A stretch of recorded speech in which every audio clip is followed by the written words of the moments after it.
How you doing? Mark XTC. I've been called that a few times, yeah. Welcome to the tub. I know, yeah, it's lovely. This is absolutely lovely. This really is. It's great. I love that picture as well, by the way. It's absolutely lovely. The whole thing. I mean, I came in, I didn't know what to expect. I didn't have a clue, and then you showed me around. I was like, wow. And then the AZ, oh mate, yeah. I'm not going to swear yet. I'll behave for now. No, it's all right. I'm worse anyway, mate, to be fair. So this is the Take You Back podcast, where basically we take you right back to that's it, to where you began, really, mate. We've had a little bit of a chat earlier on, but we didn't go about quite a few things, and we didn't go too much. We didn't go too in depth about the history as well, actually, because like I said, we was talking and talked about sequins and things like that, but especially because the events are coming up and things like that. But I think what we did want to talk to is how it all began before all that. Yeah, that's what I want to get to. I mean, what was it like? I mean, 15-year-old, weren't you? You started in clubs. I was 13. 13 when I first started. So if we're going way back, I was 13. I was at school, 13, 14. Breezehill School in Oldham. That's my school that I was in. My cousin Paul was also in the same school. Paul was like into ska and all different kind of stuff. So when I went round to his, he's had music on and he was like, DJing. I'm going playing at this club. I'm going to play at this bar. And he was already DJing, doing all these things all around Oldham. I was like, easy, I want to be like that. So that's like 14, 15-year-old me got my little tape deck, and it had a turntable on top. I used to buy my records from a place called Golden Disc in Oldham. Right. And I'd go home and I'd watch people like Jazzy Jeff and there's a guy called DJ Cheese. Watch all them doing all these different scratching, thinking, what's all that? Why are they doing that? What's it? And then I'd practice that with a tape deck. Yeah. And then Paul would later hear me and say, right, you're going to come and do that in one of my bars that I'm DJing at. So I was only, like I said, 13, 14. Wow. And going into these pubs in Oldham playing. Wow. Yeah, it's mad. It's mad, like, I mean, I don't know, how old are you now? 54. 54? 54 now. Right, okay, yeah. So, I mean, back then it was a bit different for, like, when you're younger going and working in venues. Now it's a completely different ballgame. I don't even know how I got in, if I'm honest. I mean, I was tall, but, and I was Paul's cousin, but I don't know how I got in. These pubs in Oldham, I was like, how am I allowed in these places? Only because, Iggy, everybody knew Iggy, so I got in. Yeah. Because everybody knew Iggy, so, yeah. Oh, nice. What was how old was you when you first like got your first pair of decks? Like, when did that come about? Wow. You know what? I've never ever even spoke about that before, because I've always spoke about how I first started scratching and DJing on the one turntable and the tape deck. Right. I first got a pair of Sharp turntables. Really? Yeah, they didn't have no pitch control, nothing like that. There's just two Sharp turntables, and I think I had a MRT60 mixer, an old MRT60 mixer, and I used to have to push it in the middle to keep the tunes in time. Yeah. And I was beat matching. I remember trying to beat match with Brutal House, Nitro Deluxe. Dun dun dun dun dun dun dun dun dun dun dun. Trying to keep it in time. So yeah, that was the first pair of Technics. I don't think I got till I was about 18, 19. Really? Yeah, and I had to save up for them. And I bought a second-hand pair off a guy. What was his name called? It wasn't Dennis. It was a guy called Dennis. He used to work for a guy. Dennis was somebody who worked for Stanton. Right. And Dennis used to work for somebody else. And I got my first pair of them. Andy was called. He had a equipment shop near. It was near Sankey's, but more on the other side. I can't remember the actual. It was, like I said, it was more on Ancoats. Yeah. I remember going into Andy's shop and he's like, "You can pay me off," I was like, "No, I wanted to save up and just get them," And I got them with flight cases, and I still got them, still to this day. Have you same ones? Still to this day, still got the same ones. So what did you? So you started off on a tape deck, you said? Yes. Wow. It's two tape decks. It's a twin tape deck. Yeah. And it was a turntable on top. Yeah. And I'd be scratching on that like that, and the tune would be played on that. I still got mixes. I did mixtapes. Right. So you could record on that one, play on that one, and the turntable would be like, the switch between. Yep. So the track I'd play on the tape, and I'd scratch on the turntable, and then bring it in. And it was like, I still don't know how I did it to this day, but when I listen back to the mix, I think, how did I do that? But then you realise, when you have like a switch on a tape deck and a turntable, and it's a switch, and you can just, in between it, you can hear both. Yeah. That's what I was doing when I was a kid, and I was like, wow. Just jimmying it, like. Yeah, so I was thinking, wow, that's pretty mad. You know what I mean? I think back to how mad I used to be able to that fine to be able to hear both. And that's you just being creative, like not kind of 14 years old. Yeah, just finding a piece of equipment. When my students come in now, I'm open to everything. You know, because if I did that when I was that age, they can do anything. Yeah, of course, yeah, because they've got it all now. Yeah, that's all the equipment now. They've got all the gadgets. So yeah. So so you won the competition? Yeah, I won DMC in Hacienda. Wow. So that was mad. That was again Paul. He basically christened the XTC thing. So I was playing at a bar called Zolly Bosch's in Oldham. I think I was 17 or 18, and he got this bar called Zolly Bosch's. And we'd do that, playing R&B and hip hop and a few house tunes here and there, but like we were talking 87, 88, 88 here. Yeah. And so I'd have been 16, 17. So I was going in this bar. Pete Zolly used to own it, I remember Pete, and he was like, don't bet your mark being in here, he's only 16, 17. He said, but look, what he does is good, so just watch him and you'll see. So we just ended up playing that, and then the DMC competition was every year. Right. People like Leaky Fresh and O&D and Chad Jackson, they used to enter it all the time at the Hacienda, and they'd win year after year. Yeah. So Paul said, right, our mark's better than all you, I'm going to enter our mark, you know what I mean? Because he knew them all. I was like, oh, I didn't know what I was getting into, but went into it. I was quite fortunate that I came joint first with a guy called Beanie from Blackpool. I know Beanie well, but he's still a great lad, Beanie. But again, it was more on crowd, cheering you. So I had different techniques that I practiced, and Beanie was, he brought loads of people in from Bolton. So we had that kind of thing with the crowd. I had the Oldham crowd and he had the Bolton crowd. So we all had that. But then there was the different techniques that I'd do, which I'd practiced, watching Jazzy Jeff, watching, all these people. So I had other techniques and scratches. So I kept pushing forward with that. So luckily I won that, and I got loads of work from the Hacienda from it, working downstairs in the Hacienda, DJing them there, playing old school hip hop and things like that. And then just from that point then, from Hacienda to Banshee to Sequins, Raves, and it just snowballed. Because Paul created the Mix Factory in about 86. Right. He created the Mix Factory. And the Mix Factory then was hip hop, old school, which was more housey, and R&B. So we'd play at bars around Oldham, and a club called Butterflies in Oldham. Right. So then we played in Butterflies, and we started getting noticed by other people, and Paul, being Paul, was booking us left, right and centre. But it became, instead of it being the Mix Factory, it was me. Originally it was me, Paul, and a guy called Easy. Not Easy. Yeah, Easy. It was called Easy, but I can't remember his second name. But anyway, it was called Easy. Paul and Easy were like, in the late, they're a lot older than me. And I was the young lad. But there's a picture somewhere, and it's Paul on one side, Easy on the other side, and then me in the middle doing all this crazy scratch poses. Then we end up, getting loads of gigs. Then Paul started branching out into the rave world. Yeah. Said, right, we're going to do this. We're going to do this as well. And he was like dictating and orchestrating us all to do these different things. And mentoring you in a sense. Well, in a sense, yeah. In a sense. But yeah, we was... Easy and Paul, they were a lot older than me. I was a young kid. They brought in another lad called Keith Biggs, DJ KB. Right. And me and Keith, was like, this is a bit weird, because we were just like old school R&B and hip hop boys. We didn't really know what was going on with the rave world. Yeah. Paul already had, his finger in the pie. And he also delivered records to Eastern Bloc and Spinning. Right, okay. Then. So this is like early 90s. Yeah. Paul was like the delivery guy of music to these people. Right, yeah. So he was bringing these tunes home to us, saying, right, this is going to be massive, this. You need to start playing this as well. Yeah. So this is like 88, 89. And, this is when the house music started coming in, Adonis and all these tunes. And we're like, oh, these are ace. And you were getting the first pick of the bunch. We were getting the first pick of the bunch. Wow, yeah.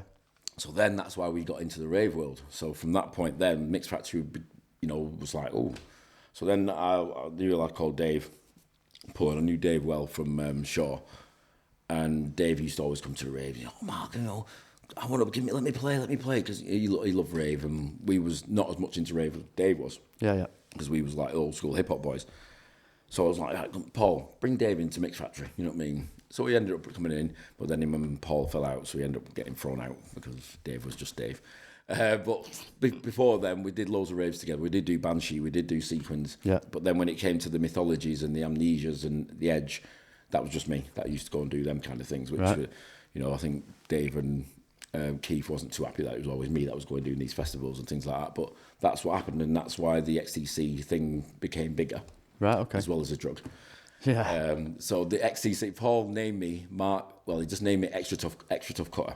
Right. That's what he named me for DMC. When DMC was 88 or 89. Right, yeah. He named me Extra Tough Cutter. I was 17, 18. I didn't have a clue about the drug. You know, I've never taken the drug in my life. Still to this day. And Paul was like, "You're gonna be called XTC, Extra Tough Cutter now. That's your name. That's your name." Because I was called MC1. Right. Back then, my day, I created a little, can't remember what you called, just some ornament, and had MC1 on it. I branded myself MC1 for McKinley, so it's MC1. Yeah. Paul said, "No, you're gonna be called XTC." I was like, "Right, okay." Yeah. Extra Tough Cutter. That's who you are. Right, okay. So, and then when you hear all the mixtapes from Mix Factory, you can hear, "Come on, XTC, cut it up." I'm like, I don't know if this XTC thing's gonna stick. Then the drug was just huge. Yeah. XTC was just massive, and it was like, "Yeah, XTC's gonna get you." And then it was like, I see what you're doing. You know what I mean? And it was clever. It was just great marketing. It was very, very branded clever. you up, basically. The cousin was very, very clever, and he still is to this day. He's good at branding. Yeah, well, that's brilliant. Branded meats. Yeah, that's it. Well, when did you get like? So you was doing all your raves. I mean, like the producing side of things, and like what was. So the originally Paul teamed up with a lad called Ian to produce Mix Factory music. Yeah, basically, and they made a song called "Burning." Right. Which is great. It was a good song. Yeah. But I wanted it to have a bit more oomph. I wanted breakbeat in there because I like my breakbeats by that time. It was hip hop and breakbeats. Together. Yeah. So they put a little breakbeat behind it. Burning was quite good, quite successful at the time. Burning, I think, got to 40. No, originally, this is what I remember this story. It was about 38 in the charts, and we was planning then to go to Top of the Pops. Right. It was like the plan was to go to Top of the Pops. It was 38 midweek. So it's like buzzing, it's going to go up. We're going to be in the top 30. It's going to be great. And it dropped out to 41. So the trip to Top of the Pops and everything, because we were signed to a company called All Around the World. Yeah. So the trip to go to Top of the Pops was all planned. It was all ready. We was all going to pretend that we was, playing different things and miming on the decks. I'm going to be behind the decks. I'm going to pretend I'm scratching. I'm going to be doing this. And then we didn't end up going. So it was like, so it went to 41. But Burning was like, it was a great song. Yeah. And people have sampled it today, you know what I mean? I think it was about 10 years ago, Wilkinson sampled it in one of his tunes. I'm going to take it higher and higher. Yeah. And I remember hearing it thinking, I'm going to take you, that's Burning. That's Burning, that sampled Burning. So I was listening to it. And I phoned Paul. I said, "Paul, do you know that Wilkinson sampled your tune?" And he went, "Which one?" I said, "Burning." He's like, "What?" So I played it down the phone, the Wilkinson tune. He's like, "No way, that's Jill." The singer who sung Burning, I think it was Jill. I was like, "Yeah, I knew it was," you know what I mean? He's like, "Right." So he got onto the label, and then I think they got sorted out with it. Yeah. And then we made Take Me Away. Right, yeah. So they made a nice version of Take Me Away, which was very nice. And I said, "I've got to do an harder version than that." Yeah. He's like, So he put me in the studio with Lee, and I played the riff. Lee edited it a bit, so there we go. Yeah. Did the scratching, brought all the breaks in, the different breaks I wanted. Then the riff, and there's everything, and then just playing the vocal. Remember, I cut the vocals up, so I had to Take Me Away, take me on just up and down the keyboard. Yeah. And when I did that, Take Me Away, nothing else. He looked at me and went, "Is that it?" I said, "Yeah." He said, "You're not going to have the rest of the vocals?" I said, "No, just going to have that bit." That's Drop it. Straight down. And he looked at me, Paul. He was like, "But you want more vocals in there?" I said, "No, I don't." I said, "That's it. Just have that bit, and then a bit later on, take me away," broke it down to the Take Me Away and up and down the keyboard. And he's like, "I don't know if I like that. I don't know if I like it." And still to this day, it's many people's preferred version. Yeah. The XTC come hard mix. Yeah, I said I wanted to do an harder mix, and that was the one I did. It's iconic. It was an iconic track for, Still is to this day. I mean, went to Seville 2 weeks ago, and I've been to Seville loads of times. But this was the first time that some guy come dancing on the stage. It was great. Some guy just like, "Mark, I love this tune," in Spanish. And then he went dancing. And I was like, okay. And it just going mad in the crowd. I was like, wow, Take Me Away really is an anthem over here. Yeah. So, it is across the world, mate. I mean... Well, like I said, for me, I've you made the tune, in 1991 I made the tune. You really right, and that's I don't even want to count how many years ago it is. Even though I'm supposed to be good at maths, but I don't even count how many years ago, because it was that many years ago I made that song, and I'm still playing it now to this day. So I love that. What was your mix called? It was the XTC Come Hard mix. Come Hard mix. That was it. Yeah. No, that's the one. Nice. Yes. Yeah. So and it did come hard. It did. Well, I wanted it to. It was the fact of the breakbeats as well. Yeah. I mean? Of course. It started off with the breakbeat and the edits and the scratching in between, and loads of my tunes that I've made since then, I've started off with that same kind of style. You know what I mean? Even the drum and bass tunes that I did a remix of Alternates. Which one was it? Because I've just done Frequency as well. One of Mark's tunes anyway, I remixed it, and I did the same thing. Scratch at the beginning, chopped up breaks at the beginning before it dropped into this is the sound of Alternate. That's your style. That's your sound. That's the XTC sound. Yeah, it sort of works. So it worked for me. That's my little forte. Where did you learn how to produce them? When did you get into how did you what software was you using back then, and was it just? If I'm honest, I think was it all hardware? Everything was hardware straight onto the tape. Watching other people, I learned a lot. Yeah. I mean, Mark Adfield from not too bad, man. Mark from bloody hell, Closer to All Your Dreams. I always forget. Why do I always forget? See, I told you before. I always forget things. What's it called? We made Closer to All Your Dreams. Mate, I'm the worst. I always forget. I'm the worst. That's why I've got ADHD, so I forget names. Are the worst for me. And that's why I do it. And then I have to look it up, and I remember. Then it jogged my own memory. I go off vinyl cases, me, for the so I know the actual vinyl case. So if the white labels, I'm done. I go off centres, mate. I go off centres because usually half of my centre's got something written on it. Yeah. So I just watched him, because when he was making tunes, he produced a lot of music for not just for the band he was with, which we made Closer to All Your Dreams. He produced a lot of music for lots of different people. So I'd be in the studio watching him and learning from them kind of people. Johnny J and people like that, watching what they was doing when they was like using the Atari ST and messing around with the samplers, and I'm going, what are you doing there? What's all that about? Yeah. So I'm watching it. Intrigued. I'd buy my own, and then I taught myself how to use the samplers and the everything else. Then I went to uni. Did go to uni, but not till later on in life. When I actually already had tunes out, I went to uni. But I did learn more when I went to uni and understood more. Right. Yeah. But prior to that, I'd learn, watch, then go in my little studio and use my Atari ST and my little sampler and just try and come up with something, different ideas. Yeah. Made quite a few different things, but nothing that I was happy with, so I never released anything back then. I just did remixes for Paul, a Mix Factory. I did a Miracles remix. I did all, different things. But then Johnny J, he came and said, right, we're going to start a band called Family Foundation. Right, yeah. So I want you to come and do a mix of Express Yourself with me. So we went in, just got a few different breaks, and it just changed a little bit. It wasn't too much, just a little bit, made it more jungly. Yeah. I think it's the rag. I think he called it the Rave mix at the end. So that's the one that we did together with Family Foundation. Then he said, right, we're going to do a Family Foundation EP. So we ended up going in, and Johnny had all the ideas. Lee was like one of the producers. I just helped out and did my little bit here and there. Yeah. But Family Foundation was great, and Express Yourself was huge. Express Yourself was great. We got signed to PWL, and it was just like, that was another thing that was a good little move.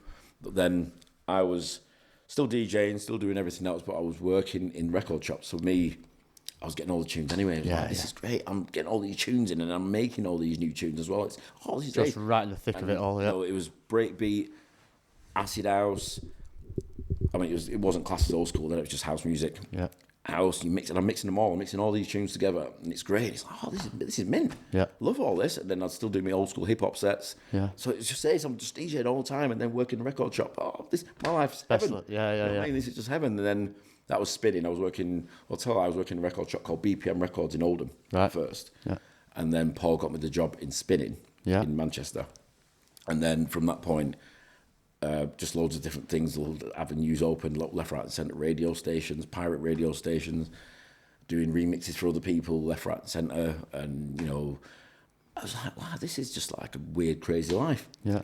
Then a guy called John Berry came to spinning and said, this must have been about 93 or 94, I think it was. It must have been about 93. Said, Pete Waltman's buying Eastern Bloc. Do you want to come and run the other side for me? I'm going to have the right-hand side. Do you want to run the left-hand side? Doing R&B and hip-hop upstairs, and your jungle and your drum and bass and breakbeat stuff downstairs. No, mate, you're all right. I actually said, I'll come back to you. Really? Because I love spinning that much. Yeah. And what I created at spinning, because spinning was a household name. Yeah. From when it was on Deansgate, Cross Street, it was on Cross Street, and you had Kenny, Russ, Harry all working in there. I think it was Harry. And Brian was the boss. And they all left and set up Manchester Underground. Yeah. And Paul then got me in to help, alleviate the stress of spinning and try and help and try and make it work again, which fortunately I did. So it was good. It was successful. Yeah.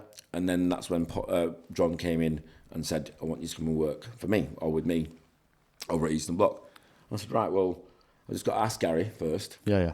And see, because I'd been working there for 2-3 years. Don't want to burn any bridges. I didn't want. And I'd done a lot there. I'd changed the shop around. And then he said, right, I'm going to make you a partner. Make you a partner in the business. Don't leave. You've done, it's been a massive success. Don't leave. A month went by, nothing. John's messaging me saying, what are you doing? This takeover's coming soon. Yeah. I want you to be part of it. Spinning's good, but I know you can do a much better job in here. Yeah. I'd already employed Marcus, Marcus K, who became Marcus Intellect because we was the Intellect, so we changed the name to Intellect. I'd already employed Marcus. Well, Marcus was with me. I said to Marcus, what should we do? Should we go, do you want to come and work with me over there? And he said, you know what, let's just do it. He's going to have our own shop then. What I mean? Rather than Gary telling us what to do here. Yeah, of course. We can have our own thing. We can just do what we want. Yeah. So we went over. I said, right, Gary, sod you, then I'm going over there. Went over, and you can say the rest is history, but there's so much that we changed when we went there. The breakbeat and old school and jungle scene was huge. Yeah, you changed. With the mixtapes, with the obviously white labels, bootlegs. Yeah, we had it all. We had it all. Everybody came to us, give us boxes and boxes and boxes, and I'll just say, I'll give them all to us. And nobody could have them then. No other shop in Manchester would have them. We'd have them all. Yeah. And he was like, right, okay. So we'll take them all. And then I know it hurt spinning because I know, I think Sarge, they went into spinning and made it more of a happy hardcore shop, right? I actually was in the same class as him at SSR. Sarge, Peter Sargent. Yeah. He was in my. He's he is. He's brilliant. He's a good guy.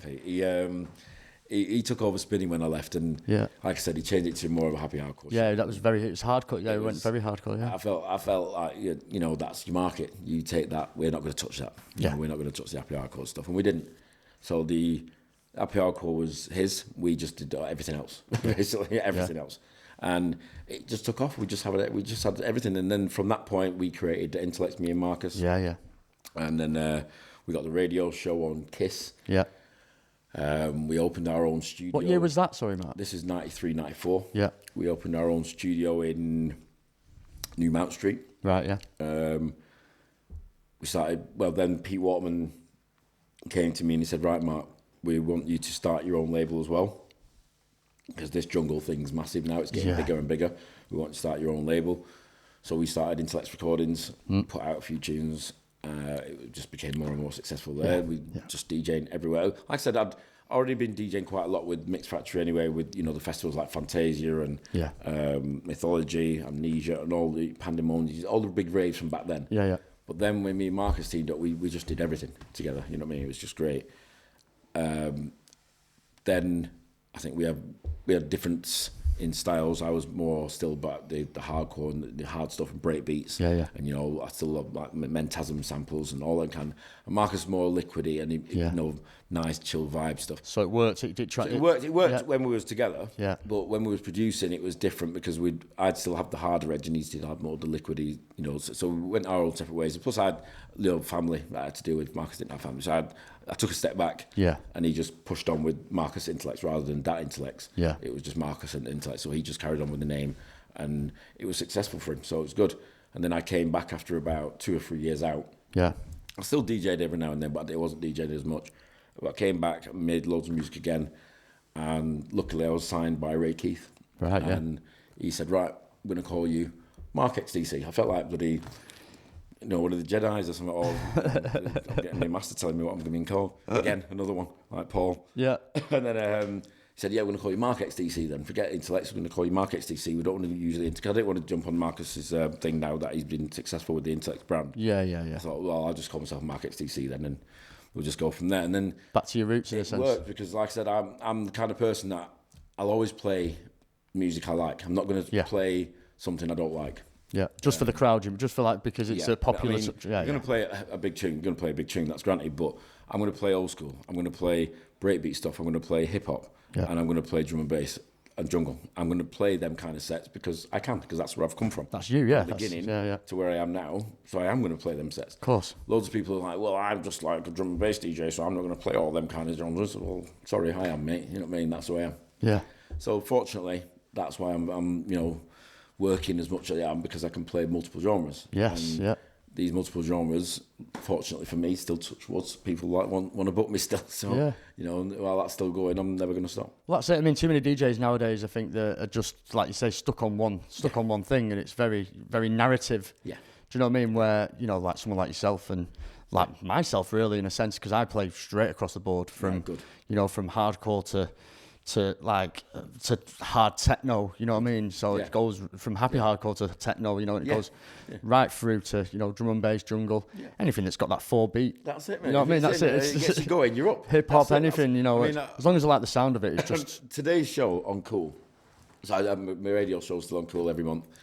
So today's show on Cool, I thought to myself, right, loads of people keep saying to me, play like a proper old... Amnesia house set, like techno, all them old Joey Beltram tunes, Mentasm and Dominator and all them, play all them kind of tunes. I was like, you know what? Why not? So I just dug them all out, and I just did a good half an hour of them kind of tunes on the show first of all, and people were like, Mark, love that, no way, forgot about this tune, no way, that's it. Oh yeah, that was like from 1991, that one. Right, so it's like, bringing back the nostalgia and it's bringing, that's it. And that's it, and that's why I was saying, we can play multiple genres. Why not play them? If you like them tunes, play them. Of course, mate. So where did you like? So from, you said you took a step back. Was that because did you have kids or was it family? I had my son. I had 3 kids. Yeah. I had my son, my daughter, and another son. And it was like, right, I've got loads of stuff to do here, and I've got a house, and I've got bills to pay. I can't just be DJing and coming home at 3-4 o'clock in the morning when I've got kids to do something with.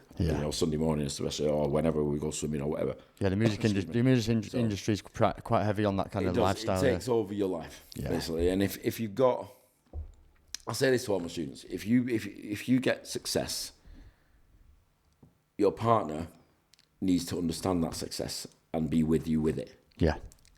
And you need to understand your partner also needs to be with you and needs to be around you, and you need to work together. Yes, of course.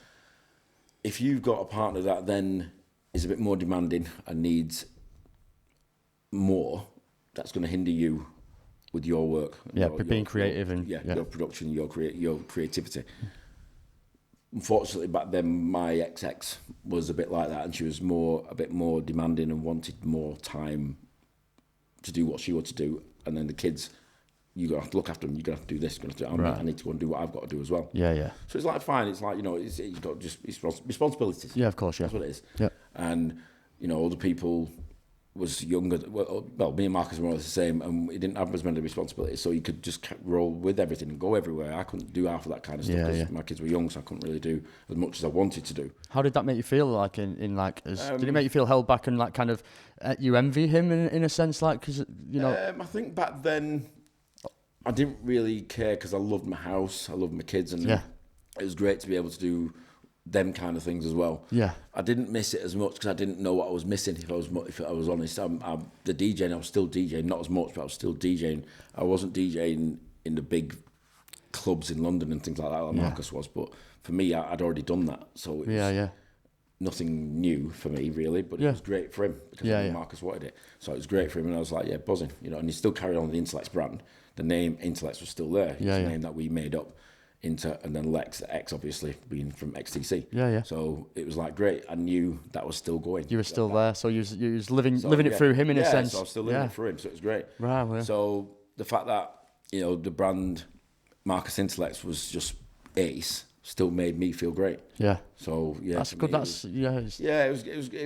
still is to this day. It was like we had a little thing where we didn't really speak as much because he was doing his thing and I was doing my thing. But then when we did get back together, it was always, we still got to do an Intellect thing. We still got to get back together and do something together. Yeah, we will. We've got to do it. Yeah, we've got to do it. We kept saying it over and over again until about 2 years before he passed. We was like, right, we're going to do it. And then we'd planned, we was linking, we was going to do that Intellect thing. Yeah. We was even thinking about doing tunes together again, doing the set together, things like that. And then, obviously he passed a couple of years after that, which, was heartbreaking for all of us. And it still is to this day, you know what I mean? I still got my little thing in the house about him, and it's just, bless. It still hurts to this day about Osh. I still call him Osh as well, which is just mad, because he was called Mark Osh in my head. Oh, man. So we call him Osh. Oh, bless you. Still go and see his mum every now and then. Still see Pat. So yeah. The Intellects, we will go forever. We will be forever. Of course. That's the Intellects. I mean, like I said, Marcus Intellects is still forever, but forever in people's hearts at the end of the day. Yeah. Yeah. And that's it. Oh, bless. Yeah. I know. Don't know what to say. I feel bad. I felt a bit of downer on that one. No, it's all right. That was like I said, then we came back. Yeah. Marcus was doing his thing. I came back as Mark XTC. Got signed by Dillinger to make some tunes on his offshoot label called Beats. So that was great. I suppose, because I always wanted to sign to Dillinger because that was the kind of genre of music I wanted to make. And then Ray Keefe signed me as well to Dread. I made some tunes for him. Yeah. So that was great. It was just where I wanted to be. And then I signed into another label called Hard Leaders, Moving Shadow.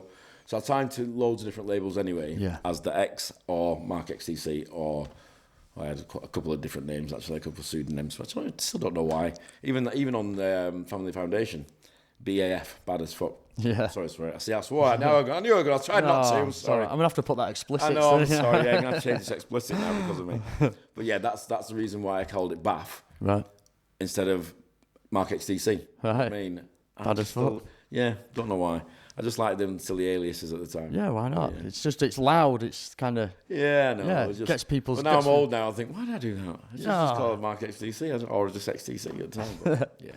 See, I always thought it was because of the XTC. Like you said before, you told me the story of it now. Like, it's like... Yeah.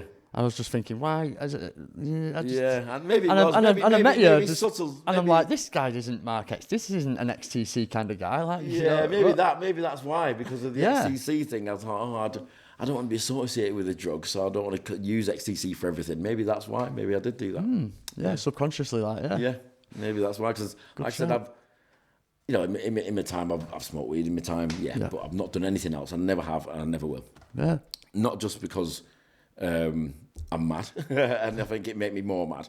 But I've got kids, and I don't want my kids thinking it's all right to be that wasted. You know what I mean? And I've seen people pass away. Let's say I've seen people pass away from the drugs and different things. So that for me, it was always like, no, I can't. I don't want to be down that route, and I don't want my kids seeing that either. So how was I know it's a bit of a cheeky question, but back then. Signing to all these different labels, it was all hard copies selling vinyls, right? Yeah. That was the money side of things in a sense. Now it's the gigs, isn't it? It's the numbers. This is what another thing that I preach to all my students. They all want to make beats. They all want to make tunes, and they all want loads of tunes out, and they're going to think they're going to be superstars. Yeah. And they're going to be loaded, and it's going to make loads of money. I said to them, look, 30 years ago, maybe. Because vinyl, back then, you could sell 2,000 copies of a piece of vinyl, and that would make you in the region more like $5-6 grand. Yeah. If you could sell that kind of amount. Now these kids are selling. Yeah, take away your overheads and selling tens of thousands. Yeah. But Spotify is 90p for a tune. Yeah. Or is 60p for a tune. Yeah. And they're still not getting the full 60p. They're getting a percentage of that 60p. Yeah. So they sell 10,000 copies of a percentage of 60p. So it's not £10,000. They're getting, I think, 13 or 15p per song. But if they So go if they sell 10,000, they're getting about not even 100 quid. But if they're selling 10,000, I mean, you're gonna get the gigs. You're gonna get the gigs. Then you're getting recognised as an artist. Yeah, but this is what I explain. They think that they're going to make loads of money, but they're not. You know, from the sales of the streams. Oh yeah. No, so I explain. No, this is why I preach to you about DJing. So if there's anything you could say to like a young, up and coming kind of producer, what would be like your five tips from that? What could you give him? Or three? Go for three. No, three tips. I'll go for 5. Okay, yeah. First one would be true to yourself. Yeah. Second one would be don't pigeonhole yourself. Don't say you like multiple genres. Don't mean that you have to just make one of them multiple genres. If you decide, right, I want to make a breakbeat tune today, make a breakbeat tune. Yeah. I mean, just do what you want. Be creative. Be creative. There's another one. Be creative. I'd also say the amount of people that think DJing is not an art form. It is an art form, and I'd say to anybody that just goes into DJing, don't think that this is just a fast way of making money. Yeah. I'd also say to them, use it to make money. I'm not saying not to, because obviously DJing, you make money from that, but remember the art form. Yeah. Number 4. Number 4 was be creative when DJing. Do something different. Yeah. Play 3 and 4 tunes at the same time. Get your style. Work on your style. If you want to scratch. You know what I mean? Scratch if you want to. A lot of people don't like scratching, but a lot of people do. Yeah. So scratch if you want to scratch. But be creative. Do something different. Yeah. Do something different. I mean, a lot of drum and bass DJs do double drops and triple drops and do things like that. A lot of house DJs don't do that. They just blend and blend and blend, which is great. And a lot of old school DJs do the same. Blend into the drop, and that's it. That's their forte. Yeah. I can't do that. I have to do something different. Yeah. You know what I mean? Even if I'm mixing on 2 decks, which more often than not, I would get bored on 2 decks. I like to do something different. Again, like be creative. But a lot of these DJs now, they'll just mix to the drop, and that'll be it. And then they'll fade and wait for the next one. And again, just mix it to a drop and then get the next tune in. Yeah, just very generic. I mean, I'm not being harsh, but anybody can do that. Anybody, yeah. I mean, especially with this day and age, more often than not, they'd look at the lines. I mean, this is one of the things I was pet hate. The kids that look at the lines and don't even have the headphones in and rely on the cue points and the lines. I think it's that's in time, and then when they bring it in, it's off and it's on the wrong beat. Oh, what's happened there? It's not visual. You've not listened to what you're actually doing. You're just looking and thinking that's right. Yeah. And then trying to bring the tune in. You're not even feeling the tune. You're not even thinking about the tune. Not listening to You're it. just looking at the lines. Yeah. And I was like, that's today's culture. That's today's. No, I think it's today's tech. Yeah. Because when we was younger, we was vinyl, so we had to listen for that first beat. We had to get the beats in time, and we had to listen with our ears. A classic one again this week. I was in the class. I said, right, we're all going to mix using the turntable and the CDJs today. Oh yeah, fine, Mark. Just press play on that tune on the deck. I said, no, you're mixing that one in on a piece of vinyl. You're mixing that in with the CDJ. Yeah, heads fell off. Where do I press start? How does it start? And where's the cue point? I was like, man. Yeah, there we go. So that's it then. Just like holding it, cueing it in with the hand. Listening. And then when it was out of time, it was like, what do I do? How do I get back in time?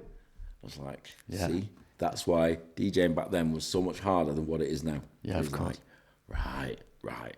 I'm going to master this. I'm going to do it. So that's what I love that when the students get keen and they want to do that. They want to learn. They want to learn and understand how the concept of DJing became what it is now. That helps you progress as a DJ then yourself, yeah. Of course it does. I think it gets them to understand where the whole concept came from. You know what I mean? Because they just see it as DJing, pressing a button. Yeah. And then that's it. And making money. And dancing. Yeah, that's it. And it's like, no, there's so much more to it than that. Oh, of course, yeah. So much more to it than that. Brilliant. So number 5, last one. Number 5. This is one that I've not agreed with, but it's one that they have to do in this day and age. Have some form of social media presence. Right. Have some form of it, because if you're trying to get into the industry, so you're like you're all for the social media. They have to in this day and age. This day and age, you have to. You can't. I mean, if let's put it another spin on it. If they haven't, how is anybody going to hear them? So basically, it's to make their own business. So a business page, rather than the kind of, I look at social media as in like people talking on Facebook and getting involved with people's lives and this kind of thing. That's kind of the social media side, where a content creator, where you have your own content pages, your own channel, and that's you as an entity, as a business. That's what I mean. I do see that there's people that do go on Facebook or social media and all they do is waffle. Yeah. I don't think I've ever done that. I don't think I've ever actually gone on there and had a major waffle, or I have had a couple of rants when things have, pissed me off. I'm going to say that. When I have had a couple of rants, but not many. In the older years I've had Facebook or Instagram. Yeah. I've not really had much. I mean, I think I had Snapchat for a little bit, and I was like, "This is just nonsense." I got rid of it. It's just nonsense. It's Kids, just like it's just waffling onto each other, or just chatting to it and sending each other silly messages. No, I don't want to do that. It's just about promoting. If I've got a gig coming up, or if I've got a tune coming out, or my grandson's birthday, or my daughter's birthday, or my wife's birthday, I'll put something on social media. But apart from that, I'm just thinking, I really haven't got loads of nonsense to say on there. I might put a meme on there and then to make a joke. Yeah. I'm not going about that. But for marketing yourself and promoting yourself as an artist, yes, have some form of social media presence. And what do you think is the most important bit of that? Well, I would have said 5 years ago, have Facebook and Instagram, and you'd be all right, and you start to get some kind of presence. But now TikTok has taken over everything. And there's others left, right, and centre coming around. So they have to have some form of presence in all of these days. Yeah. Especially if they want to be, hugely successful. Cross-platform. Yeah, it's going to be cross-platform. I mean, when we had Eastern Bloc, I had two young lads. One of them was the accountant's son, and one of them was another lad called Mark. Mark used to come in and say, "Mark, I won't be able to do this. I'll show him a few things." "Oh, that's great. Show him a few other things, make some vinyl." And I was like, this is great. This is what I want to do. So yeah, come on. So we carried on, doing these little things. I'm going to start making music as well. So bring in your tunes. I'll help you. Next minute, this guy's called Mark One. He changed his name to, and then he started making dubstep. And he joined up with Virus Syndicate. And I'm like, wow, no way. This is a kid that used to put me on his under 18s nights or under 16s nights. Stockport College, under 18s it was, Stockport College. And, I helped him out, helped him get into the industry, helped him, understand DJing, helped him to DJ a bit. Yeah. And then we seen him a good few years ago, and he said, don't know about this whole dubstep thing. I said, mate, make house music. House music you're going to make money from making exactly what you're talking about, yeah. Next minute, this guy's got loads and loads of house tunes out. Yeah. He's made some really good house, mate. Mark, these are great. So I've teamed up with this other guy. We're making we're going to call ourselves Salado. Yeah. Yeah. Next minute, the boys, superstars. Yeah. You know what I mean? I'm just like, wow, okay. Yeah. Don't forget me. Yeah. And he never has. He never has to this day. You know what I mean? He still phones me. He had one of his podcasts. He had one of his podcasts, Mark. Yeah. One of the Salado podcasts. So that was good. And then there's other people. I said the same thing. Always remember. What you want to do, and do what you love and what you enjoy and what you like. If you like it, do it. Just because somebody else might not like it doesn't mean you don't have to do it. Yeah. And Mark said, a lot of people are not going to like the house music if I do it. So what? Just do it. And now Slado's huge, massive. Of course. You know what I mean? So love that. Then obviously Amin Boo is like a superstar now. When he was a student, he always said the same thing. Mark, I just want to just make music that I like. Yeah. I said, well, do it. I said, when you start making music that you like, you love it again, and you love that passion. You don't have to make something to fit into a crowd. Yeah. He made loads of tunes that I just loved. He enjoyed making them himself, and he wasn't the kind of person that loved to DJ. And he liked DJing. I taught him how to DJ. He loved DJing, but he didn't want to be that. But I said to him, same thing. That's how you're going to make money. That persona kind of. That's how you're going to make money. Is you go out there and you play an hour set. You can get more money for playing that hour set than releasing 3 songs. Yeah. And he's like, you know what, you're right. And now he's like a superstar now. He's just unbelievable. That's it. So you've been a massive inspiration for to a few people. Yeah. A few people. I think a few more than a few. Yeah, there's a few. It's been good. But like I said, I'm a stepping stone in their journey. Yeah. You know what I mean? Their journey is just their journey. I'm just a cog in it. You know what I mean? Same way when I look at other people like the Johnny J's and the Cash Monies and Jazzy Jeffs and Leaky Fresh, Owen, Chad Jackson. If it wasn't for them kind of people, and Paul, my cousin, if it wasn't them that kind of people, I wouldn't be the way I am. Yeah. So, you know, it's a learning curve, and if you got that person that's going to show you something or guide you, just listen to them. Take it. Yeah. They might grasp it. Might be talking crap sometimes, but sometimes that little thing might sink in and think, oh yeah, you know what, that makes sense. Right, yeah, so fantastic. Anyway, Mark, it's been brilliant you coming in, and it's been a massive pleasure, to be fair. It is. I mean, like I said, I love this. I do want to play more tunes as well, but just the fact that we can actually have a chat, that's it for me. There's people talk about podcasts and what is a podcast and what it is. These people having a chat. Yeah, of course it is. People having a chat and talking about history and talking about, you know, future, what's going on. Inspiration.